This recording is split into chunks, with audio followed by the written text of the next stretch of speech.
Dans cette vidéo, je vais vous montrer comment faire un piège extrêmement simple. Il s'agit de la mine terrestre Redstone. Donc, ouvrons mon monde Redstone. Donc, c'est un monde super plat, simple. Et puis, ce piège est simple et franchement très simple à faire. Et il est très drôle, je trouve, et vraiment vraiment simple à faire. Donc je vais vous montrer ce qu'il faut prendre. Donc vous prenez un piston sticky, de la TNT qui sera votre mine, de la redstone. Prenez aussi une torche. Ensuite, vous allez dans les blocs de construction. Moi, je vais prendre un bloc qui se fond dans le décor, ici le sandstone. Et le bloc maître de cette construction, la redstone. Donc commençons. Donc vous allez creuser un trou, un carré, donc 2 par 2 qui descend 4 blocs. Comme ceci. Ensuite, à l'intérieur, vous allez poser votre piston se diriger vers le bas, à 2 blocs de la surface, comme ceci. Ensuite, vous placez votre TNT ici, un bloc le bloc qui se fond dans le décor, et votre torche. Donc, je vais expliquer tout ça après. Ensuite, vous posez votre minerai de redstone, la torche, et un bout de redstone comme ça qui activera la redstone lorsqu'elle sera activée.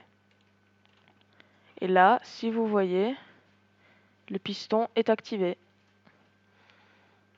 Donc, puisque le piston est activé, ceci l'est aussi. Donc, on va fermer doucement ici, sans marcher sur la redstone. Surtout pas marcher sur la redstone. Puis casser ici et là. Et recouvrir tout ça. Et lorsqu'on marchera dessus, il va s'activer. La TNT va être remontée vers le haut et tout va exploser. Donc, comment vous expliquer ça? En fait, on crée un interrupteur BUD, donc BUD, switch en anglais, qui va s'actionner lorsque la redstone est activée.